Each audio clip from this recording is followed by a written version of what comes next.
Good evening, members. Good evening, members of the public. Welcome to Castle Point's Cabinet meeting. First of all, let's start off with Cabinet members. So I'm Councillor Blackwell, I'm the leader of the Council, and I'll move over to Councillor Cole. Good evening, Mr Leader, ladies and gentlemen, members. My name is Councillor Stephen Cole, and I'm the Deputy Leader for Castle Point Council and the Ward Councillor for St George's Ward.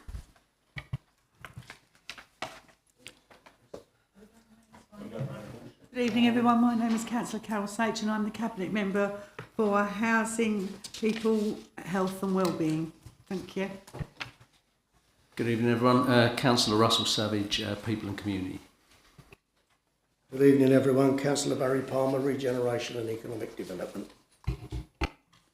Good evening, Councillor Michael Fuller, Cabinet Member for Resources. Good evening, Steve Mountford, Waste and Environmental Health. Thank you. Okay, thank you, members. Right, have we any members' interests? Chairman, Councillor Palmer. Chairman, there are just apologies for absence from Councillor Gibson. Sorry? Apologies for absence from Councillor Gibson. Oh yeah, I forgot about Warren. Sorry, members, apologies from Councillor Warren. Gibson, he's away on a course. So, item 2, members' interest, Councillor Palmer. Thank you, Leader. I have to declare a non-pecuniary interest in item number 9 as Secretary of Canvey Baywatch. Thank you. Item 3 is the minutes. Members, it's agreed that I sign the minutes of the previous meeting. Thank you very much. Typical. Pen don't work. Same. Okay, members, we have members' questions, and I've been noted that these members would wish to ask questions on items on the agenda tonight. Councillor Anderson, Councillor Isaacs, Councillor McLean, Councillor Bissett, Councillor Cutler, Councillor Skip, Councillor Sue Mumford, Councillor Chas Mumford, Councillor Simon Hart, Councillor Andrew Thornton, Councillor Jackie Thornton and Councillor Clive Waters have given notice they wish to ask questions on the agenda. And could I please remind members that please make it specific questions to that item which we are discussing, and it will be one question, one follow-up question or one statement. Thank you very much. Right, moving on, item 4 is the forward plan. Councillor Cole. Good evening once again. We are required to produce a forward plan which contains details of key decisions likely to be taken within the next 3 months and beyond. We review the plan each month at our meetings. The plan is subjected to change. And I would like to take this opportunity, Mr Leader, ladies and gentlemen, we are approaching November the 11th and once again we are short of poppy collectors. If anyone has an hour to spare, if you could please contact me. We desperately need your help. Thank you. This is on behalf of the Royal British Legion. Thank you. Thank you, Councillor Cole. Members, are there any questions on the forward plan? Members, Councillor Jackie Thornton. Yes, thank you. The Council's Climate Action Plan is an important live document. It details the work that the Council is undertaking to contribute towards combating the effects of climate change. And it's vital that this information is transparent in the public domain and progress can easily be monitored. The Climate Action Plan was approved by Cabinet in 2021 when it was also resolved that the periodic updates on the work of the operational management team is reported to Cabinet to allow the progress of this vital work to be monitored and highlighted to a wider audience. To that end, quarterly updates were agreed and the Climate Action Plan was regularly included in the forward plan. It appears, however, that the progress of the CAP has now been dropped from monitoring through the forward plan. The last quarterly update I received from officers was in March and it didn't make it to the Cabinet agenda for April, and I do not believe that there's been any presented since. Officers have also informed me that the monitoring would be going 6 monthly and the next update would be presented in September and October via the environmental PSC, neither of which seems to have materialised, and the ability for this work to be monitored in the public domain appears to have dropped off the Council's radar. Can I ask the leader and portfolio holder for carbon reduction if they agree the importance of this work and the need for it to be open, transparent and in the public domain, and can we reinstate monitoring of the CAP through either the forward plan or similarly robust method that's accountable to residents? And can I also ask that the meetings of the Climate Action Forum, that's also been instrumental to the development, monitoring and progress of the CAP, can be resumed at the earliest opportunity? I've chased this with officers and believe it's only awaiting the leader and the deputy leader to clarify membership. Thank you. Thank you very much. I can assure you that work is ongoing, and the climate change, of course, is a massive issue, not just for us, but for the whole world. And I've been to a number of meetings at County Hall about climate change, and I think there are some meetings planned to go ahead about climate change. I think it's the responsibility of every single local authority. You are correct on that, and we will be progressing that. It's a big bit of work, but it does take probably a lot of members' engagement as well. And there are a lot of experts, and we have experts like Councillor Waters on hand. So we've got to lean on their shoulders of these experts, and it will be coming forward because I believe it should do as leader of the council, and I know the deputy also agrees that 100%. And it's not been put on the back burner. The works are going on, and it will come forward of what this council can do. Our little bit about climate change. And anybody who is a denier, you're living in the wrong world, because it's happening, and all of us have actually got to take responsibility, and I can assure you, Councillor Thornton, we do take responsibility, and that will come forward, and I'm sure you will be involved in that. Thank you. Report noted. Thank you very much. Moving on now to agenda item 5, which is the Paddocks, and I'll call upon Councillor Fuller. Thank you, Chairman. Yes, this evening I'd like to present the report which provides the feedback of the Paddocks Task and Finish Group. I'm not going to read all of the report, as members, you have seen this in your packs, or you would have seen it on the notification. But I'm going to go through what I consider to be the most important elements of the report. So, as I said, the purpose of the report quite clearly is to provide feedback of the Paddocks Task and Finish Group. There are 4 recommendations which are contained within this report. The first recommendation will be that the Cabinet decision of the 16th of October 2018, minute 38.2, future proposals for the Paddocks Community Hall, Long Road, Canvey Island, be reversed. That the recommendations of the Task and Finish Group set out in paragraph 5.2 of this report, and you have that, are adopted. Thirdly, that a ring-fenced reserve of £883,720, which will be funded from the net sale proceeds of the disposal of the Chapman Sands Sailing Club, is created for the purpose of undertaking capital works at the Paddocks. And the fourth proposal, that the earmarked reserves for halls be utilised for the purposes of securing dedicated project management resource for creation of the business plan and delivery of the capital works. So I'll give you the background to contain within the report. On the 28th of September 2022, Cabinet convened an urgent task and finish group of members, of which I was chairman, to consider repair works identified as required for the Paddocks and recommend an action plan to the Cabinet in order that a decision for the future sustainability of the Paddocks can be taken by the Cabinet. The task and finish group comprised myself, Councillor Skip, Councillor Tom Gibson, Councillor Thomas, and the 3 group leaders, Councillor Blackwell, Councillor Cole and Councillor Isaacs. On the 4th of October 2022, The Task and Finish group met at the Paddocks. Also in attendance was Councillor Savage as an observer, Trudy Bragg, Head of Environment, Shane Williams, Leisure and Community Services Manager, Ian Ring, Corporate Health and Safety Advisor, and Angela Hutchins as Chief Executive. Loretta Hill, Governance Officer, was also present as a note taker. And those notes, members, you will see contained within the report.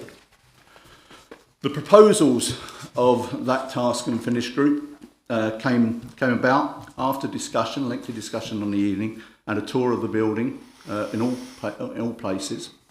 And the Task and Finish group was firmly of the opinion that the council should invest in the building to ensure its continued use by the community. If the Cabinet accepts this standpoint, it will be appropriate to formally reverse the previous decision of the Cabinet on the 16th of October 2018, which refers to future proposals of the Paddocks Community Hall to pursue, to demolish the existing Community Hall facility at the Paddocks and replace with a new, modern, specifically designed to meet future requirements. This is the, if you remember back to the first proposal, that is what that seeks to do, to reverse the decision to demolish the Paddocks. Following a tour of the building and detailed discussion, the Task and Finish group agreed that the following recommendations should be made to Cabinet. I'm going to read through these recommendations because they are important, and I want to emphasise the fact that this was the result of a serious discussion on the evening about what we could propose. That a conditions survey be commissioned as soon as possible, and that commission should be undertaken in consultation with representatives of the Friends of the Paddocks Trust, so that there is a common understanding of what works needed to be done. That a member working group be set up comprising of the members of the Task and Finish group to oversee the commissioning of the conditions survey, its findings, and to agree a prioritised programme of capital works that need to be undertaken in consultation with the representatives of the Friends of the Paddocks Trust. That a project manager be appointed to work with the member working group and the Friends of the Paddocks Trust in the creation of a business plan for the operation of the building which is aligned to the programme of works to be undertaken. That the member working group report bi-monthly on Cabinet on progress. That funds be made available for these actions and these works. And that a procurement mechanism be created to facilitate opportunities for works to be tendered for and undertaken by local contractors wherever possible. I'll just reiterate that, so that local contractors can participate in the tendering process. And a member working group does not need to be politically balanced, but its recommendation is that its composition, like the Task and Finish group, is cross-party, that a Cabinet member for People and Community, Councillor Russ Savage, should also be a member, and a member working group should have a chairperson, identified membership and a quorum as part of the agreed terms of reference. Its primary function is to oversee the delivery of the recommendations set out in paragraph 5.2 above. It will not be a decision-making group, so there will be no required delegations under the Council's constitution. I'd just like to touch now on the financial implications of these proposals. It's proposed that the net sale proceeds from the disposal of the Chapman Sands Sailing Club site, which amounted to £883,720, be ring-fenced for completion of capital works at the Paddocks identified by the conditions survey. Once the totality of the works is known, a budget can be built which will support those works, and Cabinet approval sought to add the scheme to the Council's capital programme funded by ring-fenced funds. The cost of the proposed conditions survey itself is not a capital cost and cannot be met from ring-fenced funds. With an estimated cost of between £5,000 and £10,000, this will instead be funded from earmarked reserves. The cost of a project manager is unable to be fully funded from the ring-fenced funds, as these funds can only pay for any work specifically undertaken to directly support the delivery of the capital scheme. Therefore, their work with the member working group on the business plan will need to be funded from earmarked reserves. And within the earmarked reserves, there is currently a halls reserve of £49,000, and considering the estimated cost of the condition survey, this means that there is expected to be between £39,000 and £44,000 remaining in the reserve available for meeting the costs of the project manager. And I'm now just going to go to the timescale, which is on the last page of the report. And the timescale for implementation is it is proposed that the programme of works and the business plan which underpins it is brought back to Cabinet no later than 2023, February 2023, for approval. The activity to commission the condition survey and receive back, the approximate timescale for that will be November. The member working group meet and review condition survey and agree the prioritisation of the works. That will be expected November, December of this year. The development of a sustainable and satisfactory business plan, which will be December, January 2023, and then the approval of the business plan and capital works programme by Cabinet January, February 23. Thank you, Chairman. That concludes my report. Thank you, Councillor Fuller. Members, are there any questions? Councillor Savage. Probably more of an observation, really. As a school governor in a local mainland primary school, I visited that Paddocks numerous times over the years. So I 100% agree with how important that is to the community. As a councillor as a mainland councillor, I was elected on a premise that we would go back to our customer, our residents, our ward residents, and offer them our wishes, what they want. So, do you believe that the people of Canvey, specifically, see that as good value for money? Do you think that that's really what the people of Canvey want? Thank you for the question, Councillor Savage. Yes.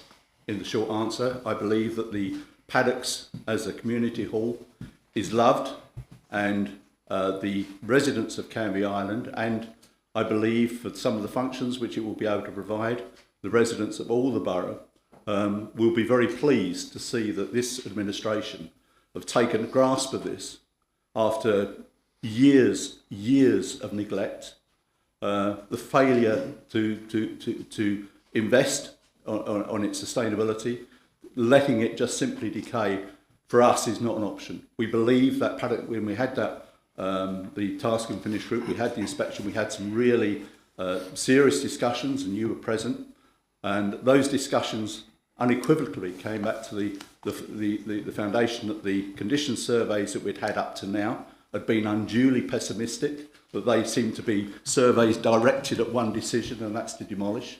We don't believe that condition surveys reflect the true sustainability of the building, and I'm absolutely convinced that the residents, but both of Canvey Island and the borough as a whole, will be very pleased to see that this administration has at last taken the grip of this and will get this task done. Thank you, Councillor Selwyn. Thank you, members. If there's no more questions, members. Oh, sorry, Councillor Palmer. Thank you, Leader. Can I just say, as a ward councillor of the Canvey South Ward, along with my fellow ward councillor Barry Campagna, we fought for many years to save this Paddocks. As you know, we were part of the Save the Paddocks campaign. We went round with the three ladies who got one of the biggest petitions this borough's ever seen to save the Paddocks, and we made the signs that went round all over the island. We got a hell of a lot of support. So in answer to Councillor Savage's question, we've got more than enough support. Thank you very much. Thank you, Councillor Fuller. If I just make one further point, which addresses both of these comments, and the fact that I think we're also very pleased that we will be working with the Friends of the Paddocks Trust. We see this as very much as a community project, and we want to get people who have got investment in that project on board, and we believe that between us as a group, with effective project management, contribution from all quarters, that we can deliver really a first-class project within the budget. Thank you. Right, now I'm going to open it up to other members.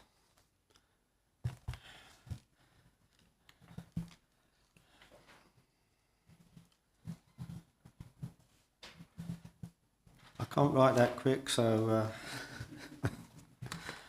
Dom Skip,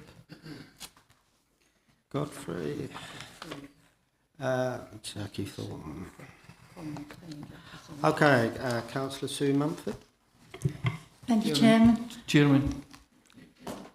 Oh, John Anderson. Yeah, thank you, Chairman, and thank you, Councillor Fuller, for that comprehensive report. My understanding is that the Friends of the Paddocks Trust have done an enormous amount of work already on this over the period of the last year since they were formed, and my understanding was that they have already submitted a business plan to the council.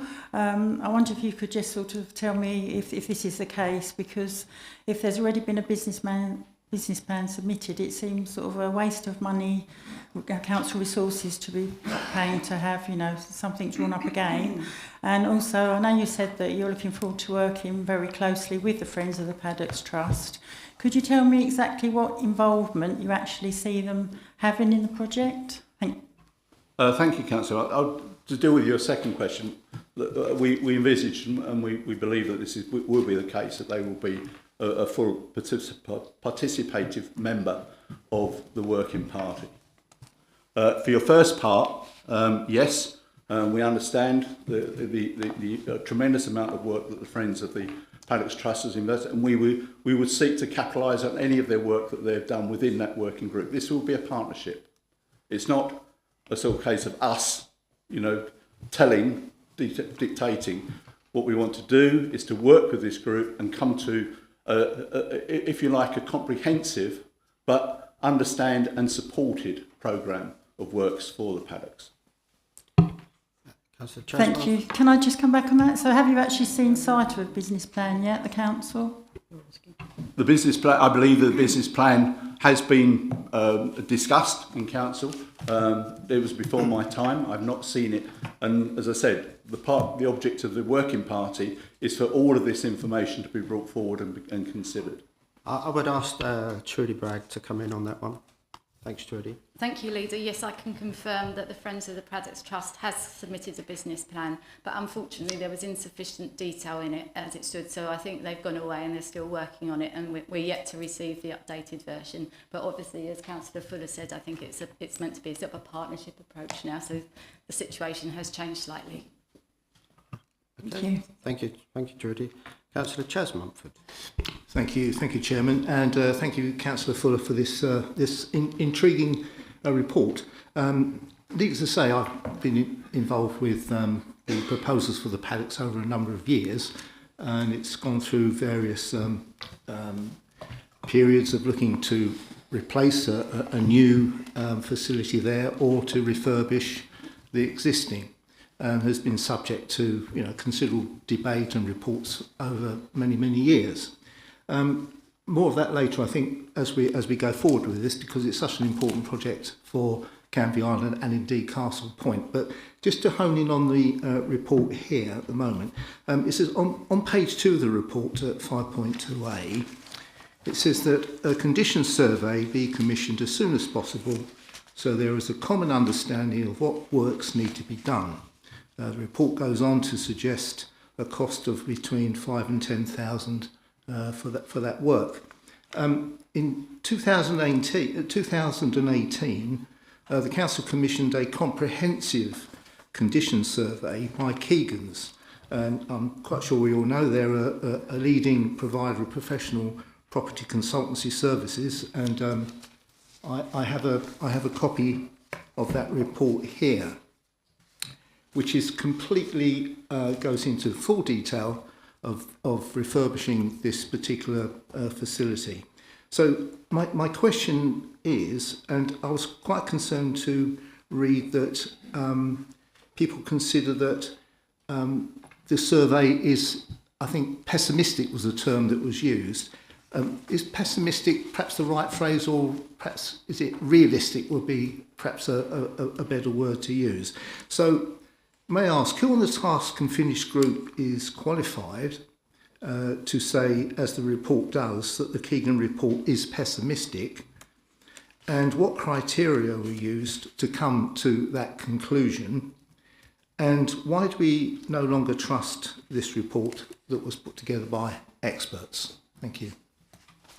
Thank you, Councillor Mumford. Well, a very short answer to that is that when we discussed at that task and finish group, the purpose of that task and finish group was to look at the building, it was to look at the surveys, and it was to come to a judgment. The judgment of that task and finish group was unequivocally that the Keegan's reports were pessimistic in their outlook, in their ambitions as what they thought the future of the paddock should be. We disagreed with it, and that is why we're not making the final decision. What we're saying is that we now want a condition report done to give us a much better understanding of what we believe the condition of the building is and what works can be done and how they should be done. So if you're asking me, did we dismiss the Keegan report? We didn't dismiss it out of hand, but we just felt that it was overly pessimistic, and that's why we're requiring another report to be done. If I may come back, in what terms do you say pessimistic? It's a full comprehensive report, a condition survey, and you say in terms of what you want to see done there. This covers the whole range of elements within that fabric of that building, a full condition survey. So I can't understand why another report is necessary when the council's already expended a considerable amount of money on this report, which, albeit, is 5 years old. So even figures in here, we won't discuss figures now, but the figures in here, plus inflation, would perhaps suggest that what you're suggesting is optimistic, to say the least. Well, can I just say this, is the fact that at the end of the day, we know if you get any organisation in to do a report, especially when an organisation will probably want to tender for the work as well, they'll find every single thing possible they can find. And I've got to say, at the end of the day, we're here to save this community hall. We're not here like the previous administration was to knock it down. And so we're here to save it for the community. And all I'm getting from the previous administration is negativity. And if you want to work with this council and be on board, then I suggest you work with the council and stop trying to criticise the fact that we're not doing the right job. And I'm not going to let you come back either. So we're moving on. So the next person I've got is Councillor McLean. Thank you, Leader, and thank you, Councillor Fuller. We talked. I've heard the phrase 2 or 3 times already today in the original report, and then from the Leader again. Then that the plan before was to demolish the paddocks, but I think the plan was actually to demolish and rebuild the paddocks. I think that's worth noting. But my question relates to the report. Councillor Fuller finished on. Can I just stop you there, Councillor? I'm not going to allow this. You make one statement or finish. I'm not allowing you to make a statement then followed up by questions. Now, the criteria is you can ask 2 questions or 1 statement. You just made a statement. So if you want me to, I will allow it this time, but I'm not going to allow members to make statements then followed by questions. Thank you, Leader. So under financial implications, so we got to financial implications in the report, but then when it got to legal implications, we didn't go over that. And there's some terms, there's some phrases in there that are red flags for me: possible criminal prosecution, corporate manslaughter, the current insurance position places the council at risk of uninsured claims. So my question for Councillor Fuller is, when was the last health and safety inspection carried out, and are we legally compliant in its current form? Thank you, Councillor McLean. I just to reiterate on that, there is some extra content as you picked out in the report, but can I just say there is in the operation and the refurbishment of the paddocks, this council will always put public safety first. That goes without saying. Risk assessments, any appropriate mitigations that are required will always be put in place before any hires are approved, and also before any works are carried out. This is true for any council-owned property, and the paddocks in that regard is going to be no exception. The extent of the works to be undertaken at the paddocks is why the Task and Finish Group recommended a full condition survey, we intend to have each of these areas of the facility surveyed, and as well as identifying the works to be done, this will also identify any safety hazards which need addressing. We will then consider each situation on its individual facts, and if necessary, we will isolate those areas until the work is carried out. In the meantime, we will continue to keep the situation under review, and we will take all such steps as necessary, including not accepting new hall bookings if necessary, so that we can be confident that when we can continue to present the building, the various halls to hirers in a safe and satisfactory condition. Thank you, Councillor. Councillor Anderson. Thank you for letting me speak, Chairman. First of all, I'm going to say this is a good news item. My question is, the large room at the rear of the Paddocks building was called the 1066 bar. It was a public bar, and then it was, excuse me, and then it was used as a youth club and boxing club. And my question is, will this large room be refurbished, please? Thank you. Thank you, Councillor Anderson. Well, as you are probably aware, the precincts, if you like, of the 1066 club are now isolated and sealed off because there are specific hazards in there. Whether it comes forward at what time and at what stage that gets looked at, that will be down to the Paddocks Working Party in consultation with all of the members that we've spoken before. At this moment in time, there is no plan in the immediate future to reopen that area, simply because, as we do understand, and there are well-defined hazards within that building. So effectively, that part of the building is sealed off from any public access. Yeah, thank you for that. Thank you, Councillor Isaacs. Thank you, Chairman. I'll make it quite simple. Two questions, Councillor. We talk about ring fence reserves of 883, yet as a member of the Task and Finish group, we were talking about circa, I believe it was 650, which in the minutes it says 600. Which is the correct figure? And to help you out on Councillor Anderson's question, I believe during our discussions with the Task and Finish group, we spoke about working with the 3 halls, 1, 2 and 3, and the upstairs being sealed off. I think that needs to be conveyed to the community, because I know the rooms at the moment upstairs are not usable, but they may think the whole thing's going to get revamped. And then if it's not, we're in limbo again, as the leader will tell you. But I think if we can actually publicise that we're working on the 3 main halls before we actually look at anything else, including the conveniences, including the kitchen, but I think we need to make that clear as to what we're doing. Yeah, thank you, Councillor Isaacs. Yep, you're quite right. When we convened the Task and Finish group, the figure that I presented to the meeting was about 600. I think I did say about 600. Well, fortunately, that figure on investigation has now fixed, and it is definitely £883,720.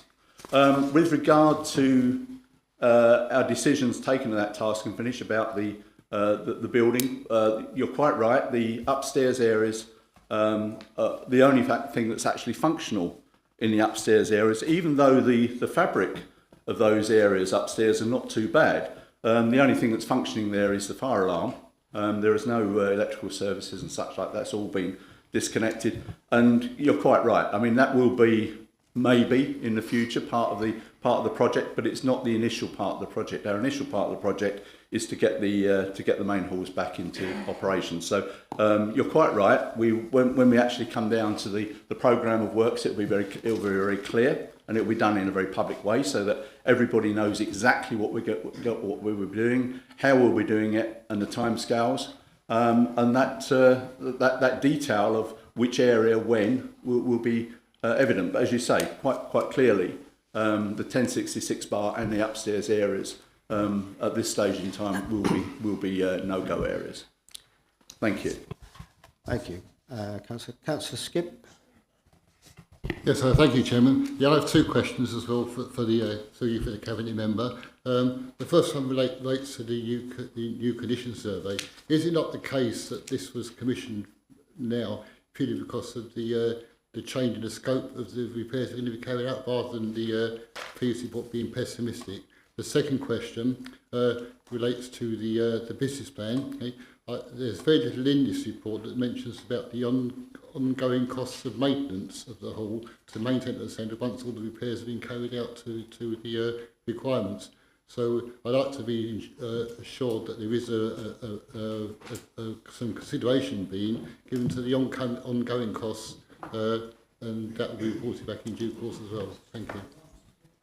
Yeah, I think that's a question as in a way has already been answered, in as much that obviously the business plan will have to look at all of the contingencies and the affordabilities and where money is invested, where it isn't invested. But I can tell you quite clearly, from this point forward, this administration will be absolutely steadfast in its ability and its belief that anything that is done to the paddocks will be done in a way that it will be continue to be maintained. This is not just a slap of paint and run. This is looking and building the use of the paddocks for the future.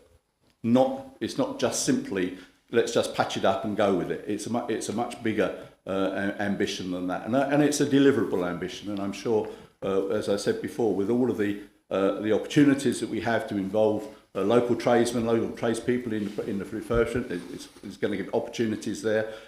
Breaking it down into small manageable chunks with really specific deliverables and the methods for doing it, involving the community, the Friends of the Paddocks Trust, etc.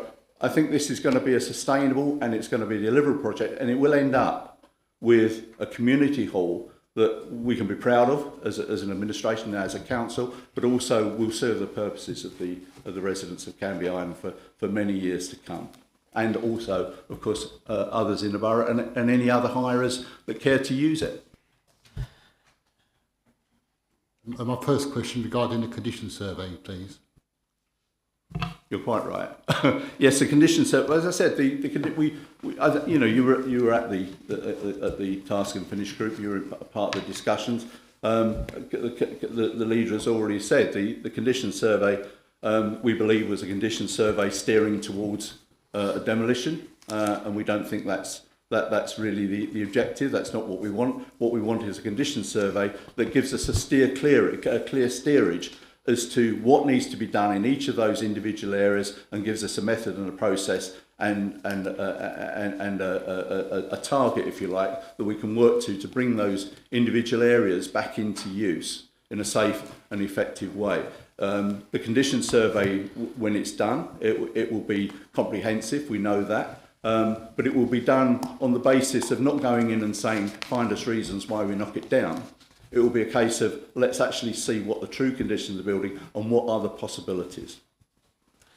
Thank you, Councillor. Can I just say, Councillor, the fact that, listen, if there's planned maintenance programme put in the last 20 years, we wouldn't be sitting here now. It would be looking really smart and great. So don't please start criticising what we're trying to do. Planned maintenance should be in all our buildings, and so the fact that all our buildings should be kept in good order, so we shouldn't be looking at this. Councillor Cole. No, I'm not going to let you back, Councillor. We've got to move on. We've got a big agenda. Councillor Cole. Thank you very much, Mr. Leader.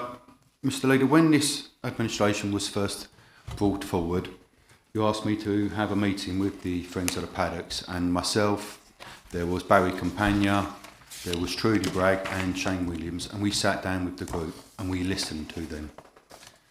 A month later, we held a meeting here in the council with the leader and Angela, our CEO, Hutchins, and it went on for a good hour and a half. And at the end of it, it was lovely to hear Mr. Wilson of Wilson and Woods, the estate agents, who are part of the Friends of the Paddocks community group. And he said, in 18 months, we have been put left, right, bounced all over the place. We have come out more in 1 hour sitting with you than in all that time. And what makes this different to the previous administration is we don't class ourselves as politicians. We class ourselves as volunteers because this is our community. Our parents live there, our friends live there, our residents live there. And this hall isn't just a hall, it is a part of all of us. I am chairman of the Scouts and the Cubs. We hold our renewal promise there every year, and it's been going on since day one. 500 kids every year. Everyone is being touched by this hall, and this administration is going to work forward. I've had the meetings with the Hasidic group on Canvey Island who have come forward and said, we want to hold our weddings there. They are like over 500 people at a wedding. They've said that they will invest to help our community. So we are not going to give up. We are going to fight. And it was a wonderful report, by the way, Michael. Very well explained. Okay, thank you, Councillor. So, members, is the recommendations agreed? Agreed. Thank you very much. Moving on, Councillor Fuller, the Budget Policy Framework. Thank you, Chairman. I think this one will be, let's say, somewhat more quicker, a bit more streamlined, let's say. Members, I set before you there's a report titled Budget and Policy Framework for 2023. Really, I should sort of preface this report with a little aside. This is a sort of a fairly technical thing that the reason this report comes forward. In fact, the report, as it says, and the purpose of the report sets out the proposed budget and policy framework for 2023. It takes account of the requirements of the Constitution, financial planning strategy and the statutory requirements for calculating the budget requirement and the council tax. The report has nothing to do with the actual budget itself. It's nothing to do with the with all of the policies and plans which go with that. It is simply to acknowledge and approve that this framework goes forward. And so it's a budgeting framework. It's the process by which the budget is set. And you'll see that's laid out in Annex A. It is essentially, it's about consultation, but the consultation process for this you'll notice within the report. I'm not going to read all through the report, there's no real point in that. But the essence of the consultation is that the council's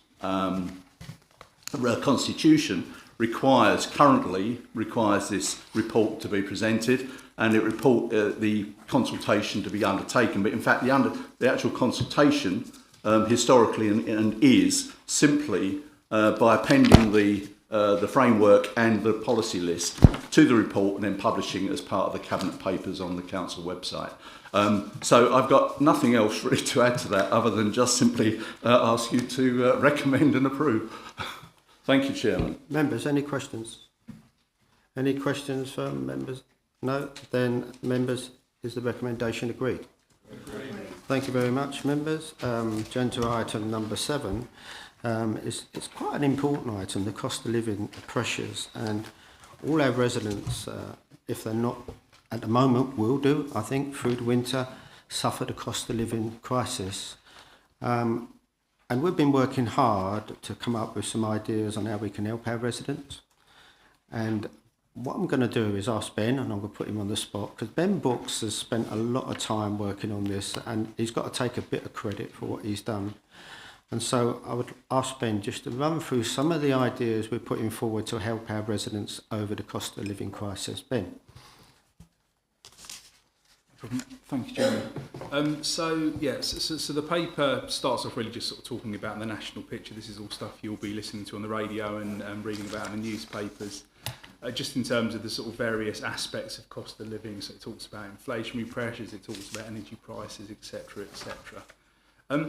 Really, I think what I'd like to draw members' attention to then in looking at the report is just the sort of 4 areas that we've kind of set out in terms of some themes of an action plan that accompanies this report in Appendix 1, and those 4 themes are. The first of all is communication and promotion of the current support available. So there's already a lot going on in the council in terms of helping people, and that's not just arisen as a result of cost of living pressures, but things that can help people to for example, maximise benefits, maximise other income that is available to them. The second element of the plan is around increasing help available. The third one is around reducing further hardship, and then finally the last one is around the sustainable council finances, which I know will be covered in sort of other reports in a lot more detail. So if I just perhaps draw your attention to the action plan in the appendix, really, and I'm just going to sort of pick out, I guess, a few areas really, and obviously there'll be questions if there are any questions on this particular report. But if you have a look at the first page of the action plan, we've got a cost of living support webpage. So we currently have, and we did before, sort of cost of living crisis and terms like that started being thrown around, already had a section on the website around cost of living. That has actually recently just been revamped. So we said in the end of October here, that work has been done now, I'm pleased to report. So if you have a look on the website, you'll see it's a bit more user friendly, a bit more sort of button focused rather than just a big long list of sort of links to other areas, and that's very much a living page, and we're sort of adding to that all the time. So I think that's a really sort of key aspect of this particular plan. There are other items underneath the sort of communication and promotion of sort of support available. We've got something underneath supporting local businesses, and I think that's quite an important one as well, because it's not just the residents that are facing pressures facing the pressure underneath sort of cost of living. And there is a campaign which is already in place, which is the Choose Local campaign, which I hope that the members are already aware of, and that's basically to encourage residents to shop locally, and that particular campaign will continue. So that's only right that that's really included in there. In terms of the next section, then, in terms of increasing help available. So again, building a little bit on the work that's already in place, but just making sure that residents can access the full range of benefits, tax credits, etc. that are available to them. You've got other types of support under things like the local council tax support scheme, the council tax reduction scheme, etc. So again, that's definitely something that we want to just sort of communicate and amplify that support is available. We work very closely with an organisation called Peabody, if you're not aware. And we have a service level agreement with them, and they provide advice to residents in terms of money and debt advice, basically. So again, it's just about making sure that service is well known and that we signpost people to that. So that very much appears underneath there. On the following page, there's an action around working with the community and voluntary sector. We know that the community and voluntary sector are very, very active in this particular area, and increasingly so as these cost of living pressures do in fact increase. So that's a piece of work for me to basically continue to work with the community voluntary sector and just make sure that we're aware of the work that they're doing, that they're aware themselves of the work that they're doing, so there's perhaps a bit of better coordination, there's not duplication of effort and the like. So definitely something worth flagging along those sorts of things. In terms of the theme of reducing further hardship, I think it's really important not to forget the fact that the council has a really important role in promoting good health and well-being. And one of the unfortunate impacts of people being under pressure because of cost of living price increases, etc., is that their physical and their mental health can be impacted by that. So really, it's just making sure that we continue to promote all of the opportunities that are available across the borough. Some of those will be through the leisure centres, for example, but obviously in the parks and open spaces, various outdoor gyms and other facilities that are available. So that's definitely included in there. Underneath this same subsection, there's definitely there's a need to include something around the private sector housing. So making sure that people that are living in private sector homes, that particularly where there might be issues with cold and damp and insulation and things, that the environmental health team that we have at the council make sure that they investigate those in a very prompt manner. And obviously our own council housing as well, just making sure that we continue to maintain our own homes to the decent home standard, which will mean that they're up to a particularly high standard so that people aren't spending more than they need to on energy, for example. And then I think probably just the final one to just really flag here is just at the start of the next page, is just helping people into employment as well. So just to say that the council does work with the Job Centre Plus on Canvey Island. It's a partnership which is important to us. Obviously, we see lots of people who could benefit from some advice in getting back into work. So it's really just kind of like ramping up that partnership that we have and the support that the Job Centre Plus can give to our residents to help them into work. So I'll probably leave it there, but just to give you a flavour really of some of the actions that we've got in there. And obviously we've got some timescales on there, so we'll be able to report on the progress against those. Okay, Ben, thank you very much. And this is so important, and a lot of work's gone into this. To cost of living pressures, and I think it's important that all members take this on board, that because as the winter goes on, all members may get residents who are struggling to make ends meet, and no one should actually stress that they can't pay their bills. They should want to know where they can go to get help, and I think it's the idea. So I think if members all make themselves aware of what we're trying to do, so we can point the people in the right direction if they want help on various subjects. And I don't know, just a simple little thing was when a lot of people, when they couldn't know about the energy rebate, and the problem is sometimes is companies tend to think everybody's online when they're not. And we've got a lot of elderly residents, and you know, our first contact team helped over 500 people to get that rebate who couldn't go online. So this is the sort of work we're doing, and I think all members should be aware. We need to publicise that, and we will in all the libraries and wherever we can, but we need to do our utmost to try and help people through this period. Members of, I've got Councillor Savage, then Councillor Savage. Yeah, it was just an addendum to what Ben was sharing there, and I know that Councillor Cole was heavily involved in this initiative, the No Wrong Door initiative.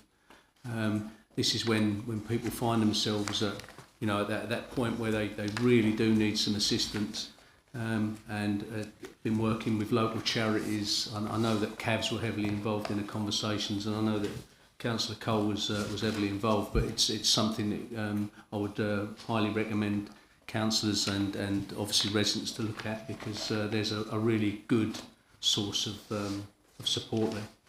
Thank you. Councillor Phillip. Yeah, so a question either for you, Leader, or Ben Brook to take. It's a sort of an observation and a question, really. The observation is that the situation, the political situation at the moment seems to be in some sort of turmoil nationally, and it's very difficult to try to keep a track of what's actually happening in things like benefits and increases and cost of living increases, pension increases. Are they going to increase? Are they not going to? All of this stuff, and this is so volatile. I imagine it must present immense pressures on an organisation such as ours in trying to signpost people through the system and apply benefits and apply help and support where we can. The question I have is simply, do we feel that our policies in this are reactive enough to be able to accommodate these sort of almost instantaneous changes in people's ability to survive on income? Are we reactive enough? Do we have enough sort of grip, if you like, on the day-to-day situation so that we can continue to maintain a good and effective method of working with our residents to try to improve their position with regard to the cost of living? I think the answer is we don't really know, but I would have thought we do, because nobody knows what's going to happen. Can I just say also is that we're not alone. Essex County Council are doing a huge amount of work on the cost of living saving. They've got a meeting coming up shortly where they're doing their utmost, because they cover a lot of aspects we don't cover. It's not just, can they pay their council tax, can they pay their energy bills? There's lots of other things, and the county are doing an extremely lot of work we're tapping into that as well. I would hope, and I'm sure we are geared up. We was geared up for the pandemic, and we got through that well and helped every resident in the borough through the pandemic. So I'm really confident that our staff are geared up, ready to help any resident what needs it. And we're talking about help. We're talking about pointing them in the right direction, and that's the most important thing. It's no good us saying, no, we can't help you. We've got to say, these people may help you, and point them into someone like Peabody's or someone like Citizens Advice. So, listen, they're all going to be snowed under. The food banks, everywhere, it's going to get really tough. But we've got to be prepared, and I'm confident we are prepared. I'm sure Angela's got the staff really geared up for it, and so I'm confident that. But it will need all of us. I'm sorry, it will need all of us to help people out there, because you know what? Some people are too proud to come for help, and they're the ones who are really what we need to try and find. the little old lady or the little old chap indoors, freezing cold, but no one knows they're in there. We've got to find them people and try and help them, and that's what this is all about. It's all about helping the community, and I'm sure we all want to do that, and we all got to work together on that. Councillor Isaac. Thank you, Chairman. You touched on the word, and the word that you used was proud. There's many of our elderly residents are too proud to come forward. Yeah. And we talk about reaching out. We've got cabs, we've got Peabodys. But the majority of those residents that are vulnerable and very proud probably deal with the local chemist. They probably don't go to the local library. So would it be a case of saying to our local chemist, here's some flyers to put in with their prescriptions. If you need help, contact this number. And I think that's the way of reaching out to people, because a lot of the elderly people won't go to the library because they've got their books at home, they've got their TV, and they might even be able to put their TV on because of the cost. I think you're 100%, and it's not just that. It could be the postman. It could be anybody who knows residents regular, who they may well talk to. And this is where the message has got to get out, that there is help out there. No one needs to suffer. There is help out. You know, when I hear people saying, dear people say they can't afford to turn the heating on, you know, God forbid we don't get a severely cold winter. But we've got to make sure people that proudness is something which elderly people, it's impounded into them. They don't like to say they can't afford it. They don't like to say they need charity. And so when the pandemic was on, I think that, and I know that Essex kept addresses of all the vulnerable people so they could get food parcels. I'm sure this sort of thing could kick in so we know who may be at risk. But we will help wherever we can. Councillor Cole and Councillor Skip. Thank you very much, Mr. Leader. We are actually working on a programme as we speak right now. It's called No Wrong Door. We are designing a logo. We are having hard copies and leaflets as well, and they will be delivered to all our libraries, our council buildings, our sports centres, and to all our shops. And on that shop, there's going to be a Q code, and then you can scan your phone in, and if there's people, vulnerable people who may not be used to technology, there will be a hard copy. And you go into that, and cabs are working in line with us. So no matter where you are in this borough, no matter what you are suffering, there is someone there who is going to help you. We've got to reach out, because I am petrified about what's coming around the corner, and that's why we instigated this straight away as soon as we seized. We gave the administration. The final things are coming. We are still working on this, but it will be up very shortly. Am I correct? Yeah. So, thanks, Councillor. Councillor Tom Skip, then Councillor Sue Month. Yes, thank you, Chairman, and I'd like to thank you for bringing this very important report to the Cabinet tonight. You know, it's something we need to discuss for and I also like to thank Mr. Brook for his report and for the work he's done on that. I think this council has to play a direct part in helping reduce the cost to our residents as well. So I'm particularly looking at the cost of living action plan, which has some very good points in there. But the last one on the third page of that action plan is about the council's commitment to reducing its own energy costs and energy efficiency. And I'm pleased to see that it's going to be put at the end of December 2022, which I guess will come to the January Cabinet. I was wondering if there's any update you can give us now on the progress of that work on that particular item, please. Thank you. Thank you, Councillor. Councillor Sue Mumford. Thank you, Leader.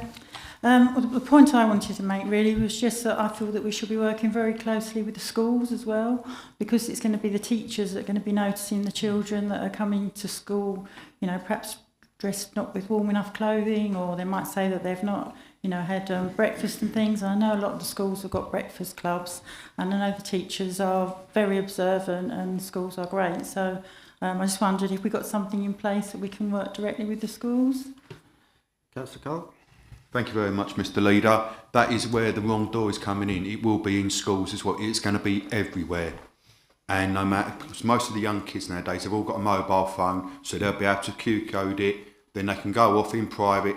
We'll go through cabs and we can work through whether it's mental anguish, it could be anything, cost of living, it's all going to be there, and we are going to help every single resident in this borough.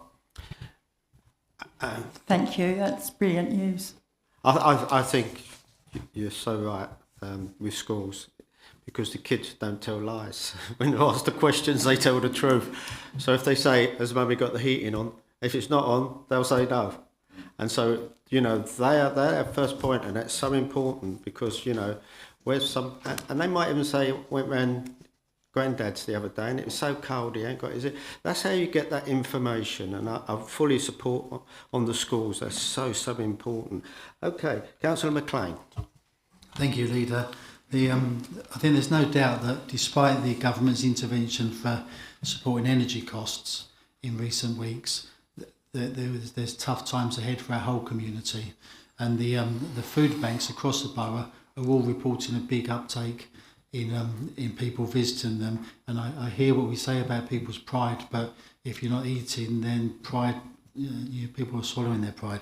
But as a Thundersea councillor, we do have a void in this area, in this part of the borough, for food banks. There's not a food bank. The Canvey's got St Nick's and the Salvation Army. Hadley have got the Salvation Army, and I think the Benfleet Methodist Church. And I just wonder whether we've got this big open building here with lots and lots of space, whether we can, via Ben, whether we can look at perhaps working with one of those organisations to establish a food bank here at the council offices. Thank you, Councillor. I think it's an idea we can actually definitely look at. I've got your Councillor Thorne. I think they are going to become so important, and I think that at the moment the churches seem to be taking up the role of food banks, but I mean at times they may not be able to cope. I think we've got to play it by ear, and I think we've got to be open to any invitations from anybody if when times get really hard. So I've got Councillor Jackie Thornton. I agree with everything that you've said, and Ben's report was excellent. I'm pleased it mentioned the Choose Local, because I was involved, instrumental in the initiation of that, and we launched it in December, and we've set up a number of social media platforms for the businesses in the area so that we can promote events, we can promote their business, we can give them information via it as well. Unfortunately, there seems to have been a complete drop in the level of communications that we're putting out, up to 75% in the last 5 months that I've seen. Now, I know I had confirmation in March that the funding for the company that was putting it across had been extended for a year. And I'd just like confirmation that we do boost this and get those social media posts to promote the businesses, and to also give information to the businesses back up again. I'd also like to ask that we can include Locase, because Locase is something that I promoted via the Business Forum back in February. It offers up to a £10,000 grant funding to businesses to help with the energy costs and lowering their carbon footprint. And it's currently doing a promotion. It's in the southeast. It's currently doing a promotion that is targeting all sorts of businesses, from nurseries to gardeners, hairdressers, you name it, and it's doing a targeted promotion, and we're not sharing that. It's out there on Twitter and then their Facebook, and our platforms are not sharing that. So can I ask that we actually look to what Locase is doing and we promote that to our businesses as well for some help? Thank you. Thank you very much for that, Ian. Thank you, Chairman. Just in terms of Locase first, yes, so we'll look into that. Welcome a conversation with yourself and Councillor Palmer to discuss that through. In terms of Choose Local, your timing's perfect, because Ben and I were at a meeting just last Friday, with the team that's looking after the Choose Local project, and we've instructed them to increase the campaign, particularly with the run-up of Christmas, obviously. And that will start in earnest after the bank holiday. You normally wait for the bank holiday, the half term, before you start your Christmas campaign. We also discussed with them post-New Year and a campaign in the new year. And also we're very conscious of the fact that the funding for that particular project runs out at the end of March, but we want to continue. So we'll be working with them and with various funding. We're looking at the UK Shared Prosperity Fund, for example, to actually continue that campaign so that we can work with the local retail sector to ensure that they get maximum exposure, maximum promotion. Thank you. Councillor Thank Savage. Just coming back on Councillor Sue Mumford's comment, as a school governor, I can tell you that children have been going to school in this borough, numerous primary schools, numerous secondary schools, unfed for years. For years. It's not just this period of time, and it's a disgrace. It's a national disgrace, to be honest. And each and every one of us in here should be ashamed of the fact that one of the biggest economies in this world has to rely on food banks at all. You know, I know that they're necessary now, but it's honestly, it makes my blood boil, the fact that we're sitting here talking about children going to school unfed in the 21st century. You know, it just beggars belief. That's all. We just got to do as much as we can to encourage this government to make some serious changes. Thank you, Councillor Savage. And could I just quickly touch on Councillor Thornton about communications? Yes, this council's not been that good at communicating, and Angela, our chief exec, Steve and myself are making that our top priority. It's no good us all agreeing something we all agree in, but you can't get the message out to the residents. So that is our top priority, communications, and that will. I'm working with someone at the moment to improve our communications, and that will go ahead. So the recommendations to part members, is that agreed? Chairman. Right, moving Chairman, on. sorry, sorry. I still didn't answer my question regarding the cost of action plan. The what, sorry? My question about the cost of action plan that I asked on the final item about the council's report during December 2022. What page was that on? Sorry, Councillor. Page 3.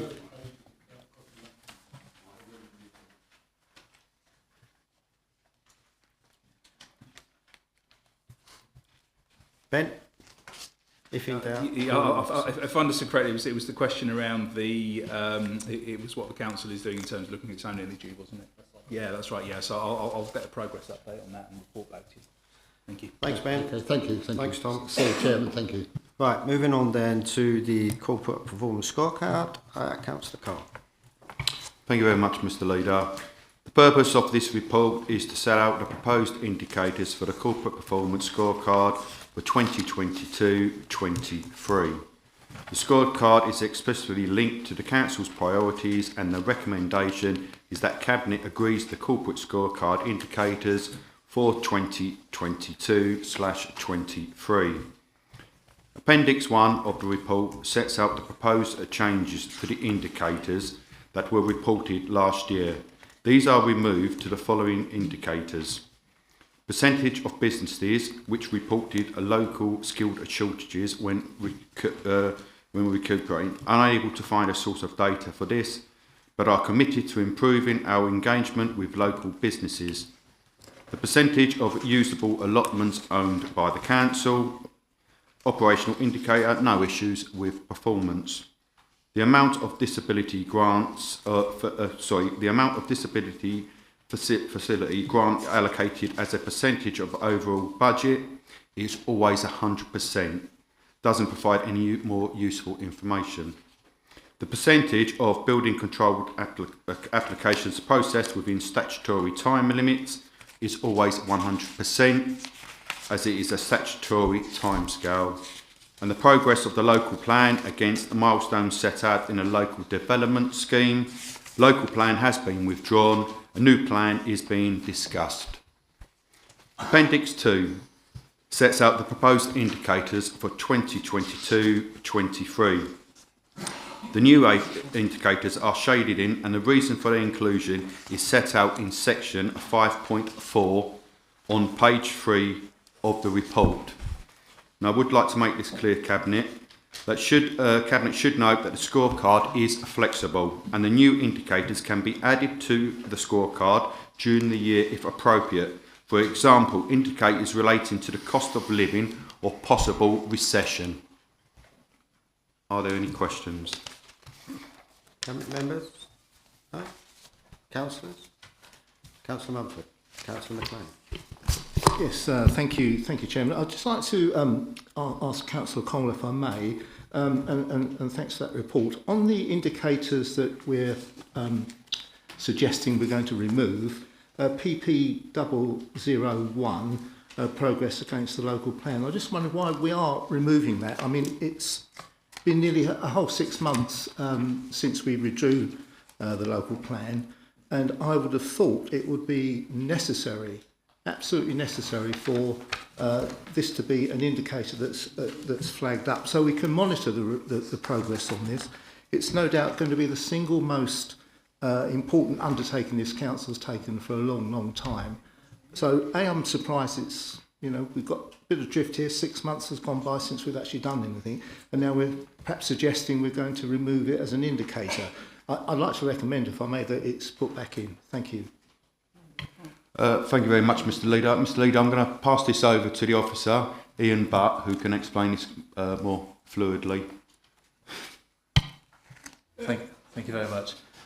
So, yes, the indicator that we have at the present moment in time, of course, is the previous local development scheme.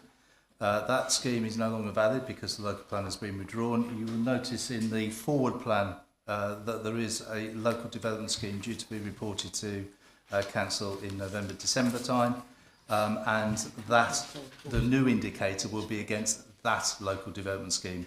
So it will come back in, obviously, as part of the new local development scheme rather than the previous one. I hope that explains. Okay, thank you very much, Ian. Thank you. I think the idea is, Chaz, once we start the work, then we can progress and see where we are progressing. But it's going to take, of course, a cross-party working. That's still got to be set up, the cross-party working group. And I think Ian's got the building blocks put in place first before we can really start working on it. But as I've said previously, once it starts, it'll be rather intense. Councillor Skip? Yes, thank you, Chairman. I'd like to ask about the PE 0002, which is regarding the unusable allotment plots, which has been removed from the scorecard now. I do get a number of requests from residents regarding their length of time on the waiting list for allotments. Although I understand that it is low, and I'm pleased to hear that. I think it's important that we keep this in the forefront so that we can show our residents who are on the waiting list that they are going to be taken seriously in their concerns over when they get a vacant plot. I think that is so important. I've made my opinion known on several occasions. We don't want anyone saving a plot for somebody in the family at a later date. If that plot is not used in that first season, then they've got to have a really good excuse why not. Otherwise, it should go to someone on the waiting list. I think we should also look, in this present day and time, I know what it's like. Having a big plot, a whole plot, really is too much for anybody. We should look seriously about cutting these plots in half, making them smaller, so it gives more people an opportunity to grow their own vegetables. And I think that's what we should go down and look at. There are some people fit and healthy who can have a whole plot, but you know what? I know people who've got a whole plot and grow so much, they're giving it all away to everybody else. So why not have half a pot so you can only grow what you need and let somebody else on the waiting list have an opportunity, to grow their own for their family. And they will become popular as time goes on. There's no doubt about that. Councillor Thornton.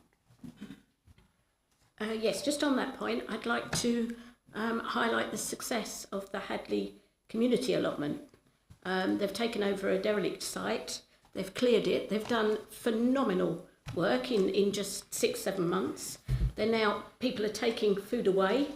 There's community bits on it. It's covering so many bases. So yes, sometimes people can't have a whole plot. They can't manage a whole plot. But the community allotment has been a success, and can we not look to replicate it in other areas? I think that's an excellent idea. And I think really, people like Trust Links and people like this are doing phenomenal work with people, and I think we should support them 100% wherever we can. The demand is going to grow, there's no doubt about that, and I fully support that idea. Members anymore? If not, is that agreed, members? Councillor Card, corporate scorecard quarter.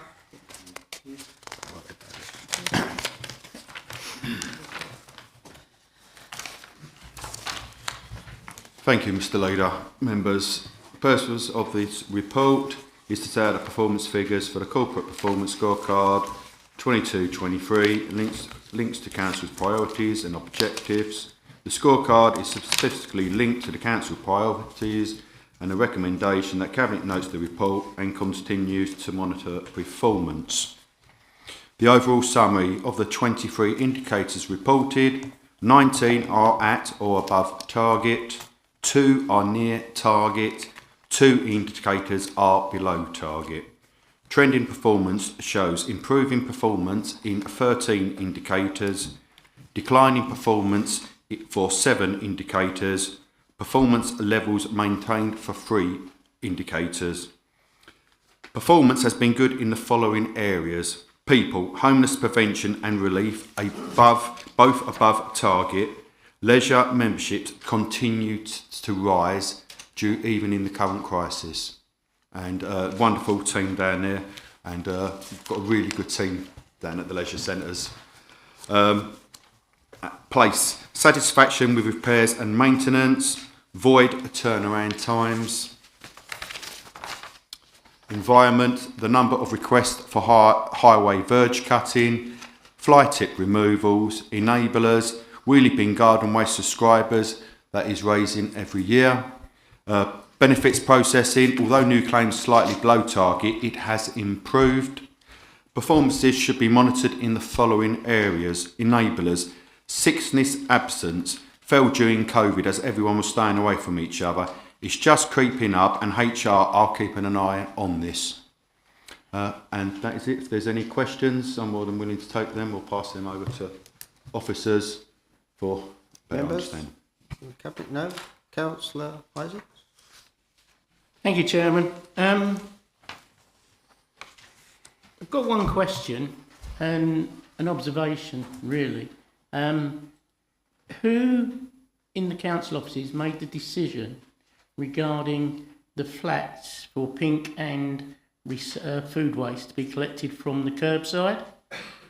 Surely we should be educating the people that live in flats, because if our flats are on main highways, London Road, Rectory Road, Church Road, that in a block of flats of 1920, that's going to block up a whole stretch of the pavement. Now, if we've got, for example, Church Road, and I may bring in Church Road because I know it's near a school. Mum's walking from Rectory Road with buggies with the other kids and not going to be able to get through. So I think we need to be educating the residents of the flats before we make decisions, you know, to put things out on the highway. Because I'm not sure, that was advertised on social media, and I'm not sure that is the right way or the right impression as a council we should be giving to people. Trudy, did you want to ask Steve? Yeah, I'm not aware there's been any sort of changes of late, so can you leave it with me to investigate and I'll get back to you? Steve, did you want to make a comment? No, I totally agree. I mean, we shouldn't be blocking any footpaths, or no matter what it's for. I mean, you know, at the end of the day, there's enough cars blocking footpaths without dustbin sacks being put out and blocking footpaths for the council. Let Trudy get onto that. And may I can see you, Jackie Fulton. May I say also is the fact that if any members see anything like that, then they should be reported to Trudy, because it's not a process we want to go down. I know a lot of people want to put them out, and they put them out sometimes too enthusiastically, and you can't block footpaths. It really frustrates me when I see things on a footpath forcing elderly and disabled out into the main road when they've got no choice. Councillor Thornton. Yes, the information that Councillor Isaacs referred to was tweeted out on the council's Twitter account. It was 5 tweet and explaining all about the flats. All right. So. I don't do Twitter, I'm afraid.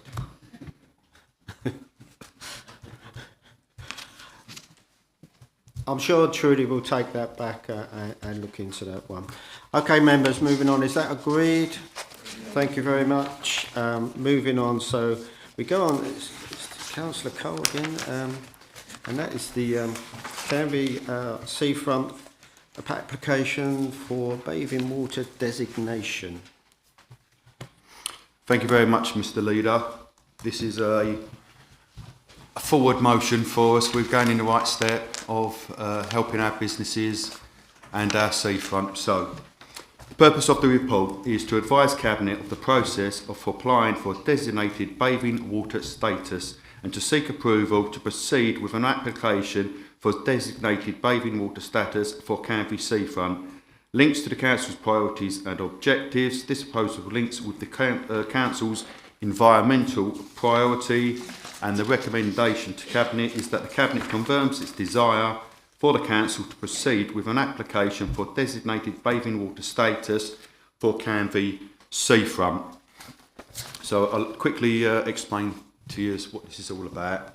As you know, Canvey Island and the seafront which we have is not actually registered as a seafront, and we are losing a fortune in funding, viable fortune, and tourist rents. There's a lot of investment that's taken place over the years in the seafront. Not only that, we have had the wonderful friends of Thorney Bay, and you've had Concord Beach, and they've done a wonderful job along that seafront. It's one of the prettiest seafronts around there, with all the walls painted and stuff like that.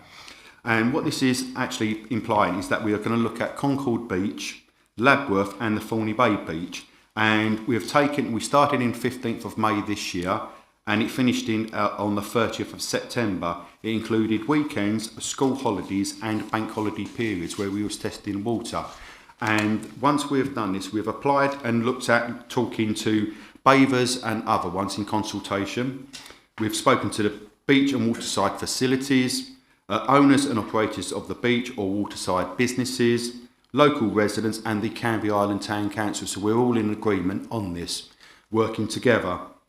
After collecting this information from the consultations and the survey to the council, we are then going to apply to DEFRA for bathing water designation quality.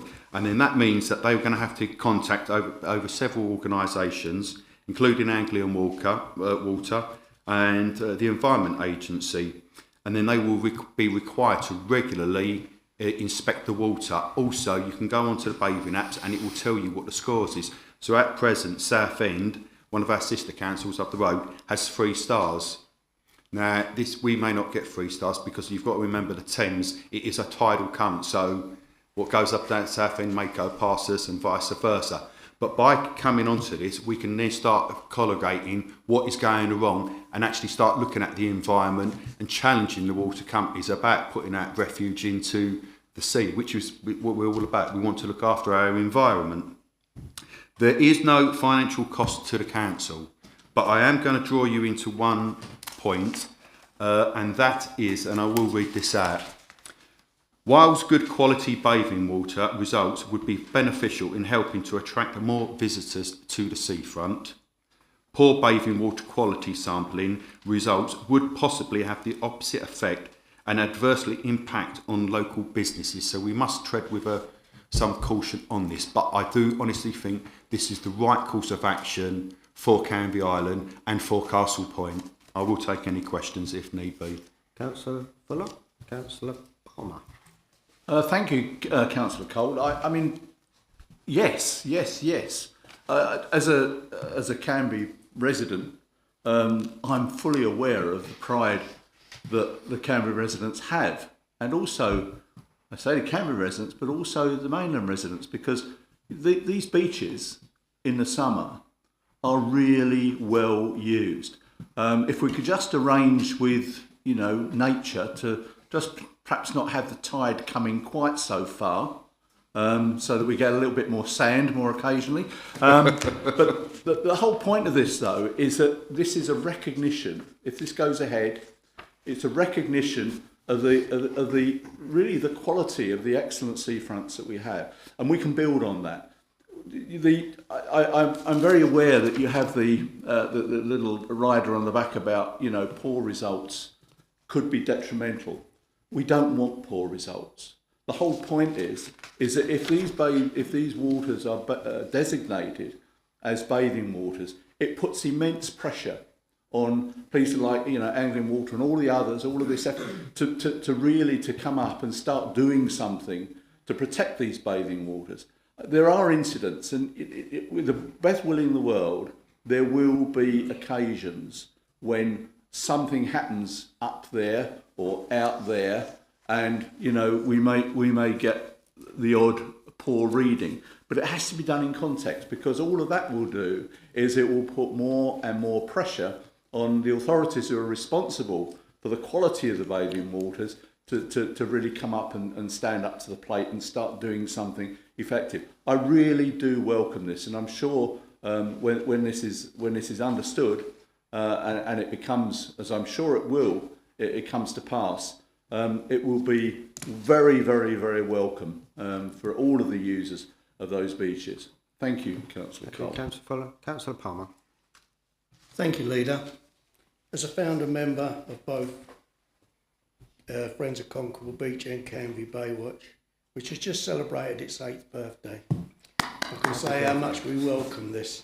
We do a lot of hard work down there. I was down there yesterday and again this morning, and as you saw, I came up with my t-shirt on. I didn't even have time to get changed. But it's something that we do. It's something that we do because we enjoy it. It's more a group of friends now. There's at least 20 of us go down there every Tuesday. We don't just look after the beach, we look after the Bumblebee Roundabout and the Bumblebee Memorial Garden. And we enjoy the work that we do, and we get donations from all sorts of businesses. We work with all the businesses on the seafront.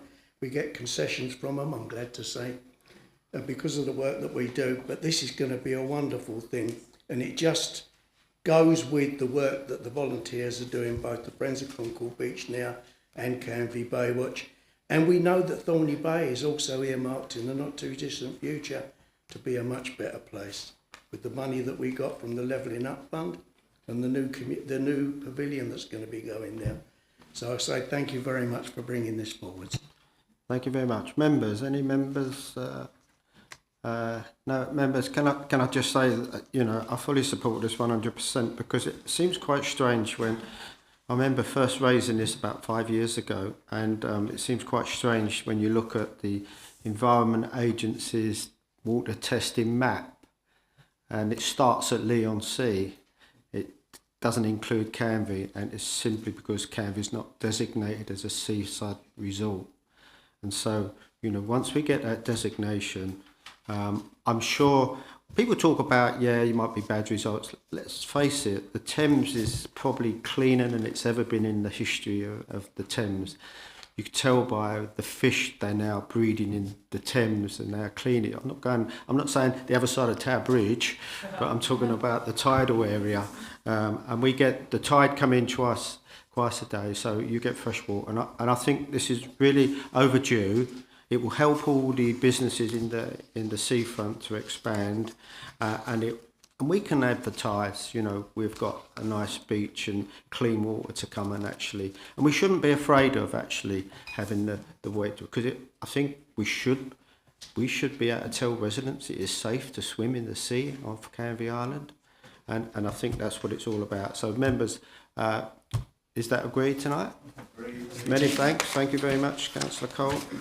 Moving on to Councillor Mempford, the Food and Health and Safety Plan. Thank you, Leader. The purpose of the report this evening is to seek approval for the Council's Food and Health and Safety Service Plan for 2022 to 2023. This links to the Council's priorities and objectives. The service plan links with the Council's priority areas and objectives, particularly in terms of economy and growth by supporting businesses with proportionate advice and regulation, and to people protecting the public and ensuring healthier lives. You've had the report, so I just put this to the Cabinet to approve the Health and Safety and Service Plan for 2022-23. Members, any questions? Members, no? Cabinet?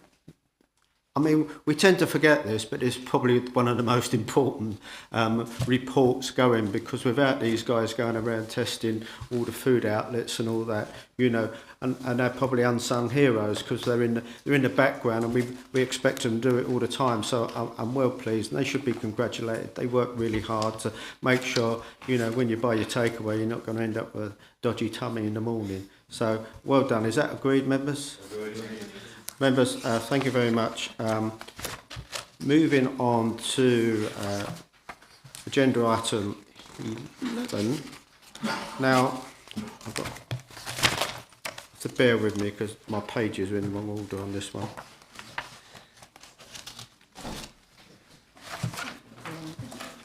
Right, okay.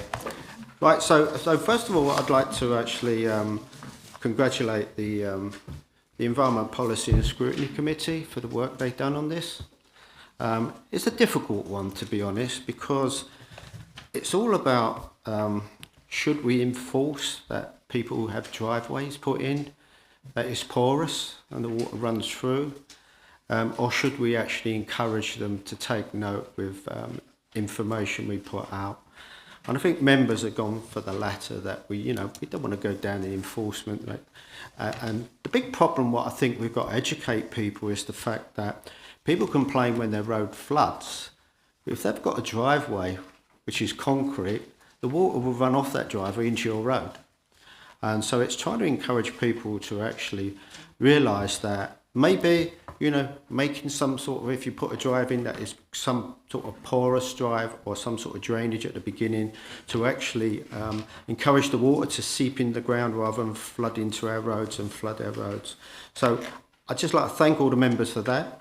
And they have come up with recommendations which I've fully approved, that we continue with actions to work with the lead flood authority, Essex County Council, provide advice to householders and businesses to educate and inform householders and businesses to manage their surface water runoff to mitigate the risk of flooding, and to extend the terms of reference of the Castle Point Flood Resilience Forum, which will start up, so we need volunteers for that, to encourage and inform, educate households and businesses to manage surface water runoff to mitigate the risk of flooding. Is that all agreed, members? Agreed. Thank you very much. That is that. Are we taking that? Yeah. Okay, so we come up to item 15 then, members, which is the exclusion of public. And so I will have to say goodbye to all those residents sitting in the chamber as the Cabinet goes into private business because of contractual matters that we need to discuss in the private business. So thank you all for turning up, and good night.